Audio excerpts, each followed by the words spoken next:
আমরা জানি বিগত সময়ে এদেশের মানুষকে নির্যাতন করা হতো, বিচার বহির্ভূত হত্যা করা হতো, ব্যবসায়ীদের কাছ থেকে চাঁদা আদায় করা হতো, আমাদের মা বোনেরা ধর্ষিত হতো, আমরা বিচার পাইতাম না।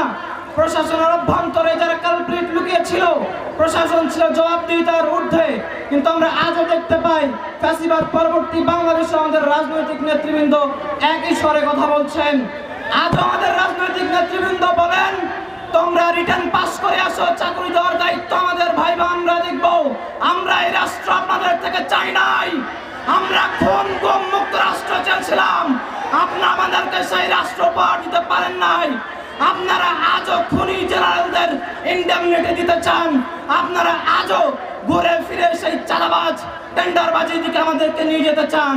আমরা আপনাদেরকে সতর্ক করে দিতে চাই, আপনারা এই ফাঁসিবাদী কাঠামোর অবলুপ্ত বিলোপ করেন, নয়া ফাঁসিবাদ কায়েমের চেষ্টা করবেন না, দুঃসাহস করবেন না।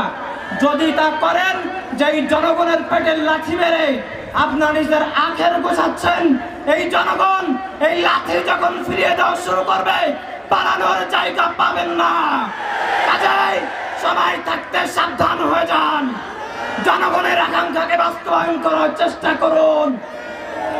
দ্বিতীয়ত, আমরা মনে করি রাজনৈতিক দলের মৌলিক দায়িত্ব হচ্ছে সরকার গঠন করা এবং জনগণের ম্যান্ডেট নিয়ে গঠিত সেই সরকারের দায়িত্ব হচ্ছে জনগণের জীবনকে সহজ করা, জনগণের জীবনমান উন্নয়ন করা এবং পাশাপাশি আন্তর্জাতিক আগ্রাসন থেকে রাষ্ট্রের সার্বভৌমত্বকে, রাষ্ট্রের স্বাধীনতাকে হেফাজত করা।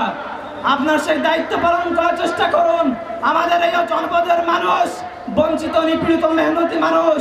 আমরা এই জনপদের যারা জনপ্রতিনিধি হতে চান, আমরা আপনাদেরকে বলতে চাই, আমার কৃষি নির্ভর মানুষ, আমাদের নদীগুলো মৃতপ্রায় অবস্থায় আছে। প্রত্যেক বছর নদীর নাব্যতা হারানোর কারণে, জোয়ার ভাটা বন্ধ হয়ে যাওয়ার কারণে আমাদের হাজার হাজার হেক্টর জমির ফসল নষ্ট হয়ে যায়। আপনারা আমাদের নদী খননের ব্যবস্থা করুন। আমাদের এই সাতক্ষীরা হোয়াইট গোল্ড, সাদা চিংড়ির যে একটা অন্যতম রপ্তানি দ্রব্য, আমাদের এই রপ্তানি দ্রব্য বাজারজাতকরণে আপনারা সহযোগিতা করুন, ইকোনমিক জোন গড়ে তুলুন। আমাদের সাতক্ষীরাবাসী দীর্ঘদিনের দাবি রেল লাইন স্থাপন করা।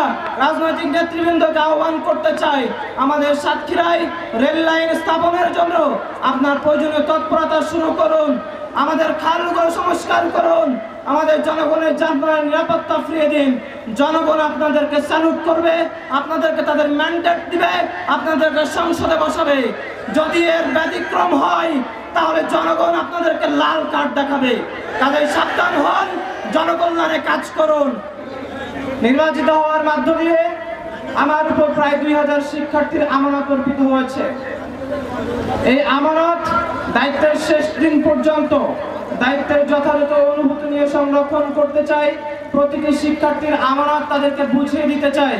এই যাত্রায় আপনাদের দোয়া কাম্য, আপনারা দোয়া করবেন যেন দায়িত্ব যথাযথভাবে পালন করতে পারি। প্রিয় উপস্থিতি, আজকে বাংলাদেশ জামায়াত ইসলামী অর্থাৎ বাংলাদেশের অন্যতম বৃহৎ রাজনৈতিক দলের একটি ছাত্র যুব সমাবেশে দাঁড়িয়ে আছি। এই রাজনৈতিক মঞ্চ থেকে বাংলাদেশের রাজনৈতিক দলগুলোর উদ্দেশ্যে দুটি প্রত্যাশা ব্যক্ত করতে চাই। আমরা দেশের রাজনৈতিক দলগুলোর উদ্দেশ্যে বলতে চাই, আপনাদের প্রতি দেশের ছাত্র জনতার এক ধরনের আস্থাহীনতা তৈরি হয়েছে আপনাদের বিগত সময়ের কার্যক্রমের মধ্য দিয়ে। আমরা জুলাই অভ্যুত্থানের মধ্য দিয়ে যে রাষ্ট্রকল্প নির্মাণ করতে চেয়েছিলাম, এদেশের ছাত্র জনতা অভ্যুত্থানের অপব্যবহৃত সময়ে এদেশের রাজনৈতিক নেতৃবৃন্দর উপর দায়িত্ব হস্তান্তর করে নিজ নিজ কর্মক্ষেত্রে ফিরে গিয়েছি। আপনাদের দায়িত্ব ছিল যে ফাঁসিবাদী পাটাতন গড়ে তোলা হয়েছিল, সেই ফাঁসিবাদী কাঠামো অবলুপ্ত করে একটি স্বাধীন সার্বভৌম রাষ্ট্র প্রতিষ্ঠা করা, ইনসাফ ভিত্তিক রাষ্ট্র বিনির্মাণ করা। কিন্তু আমরা অত্যন্ত দুঃখের সাথে লক্ষ্য করছি যে বিগত সময়ের ফাঁসিবাদী কাঠামোর অবলুপ্তর পরিবর্তে আপনারা সেই নয়া ফাঁসিবাদ কায়েম করার নজির স্থাপন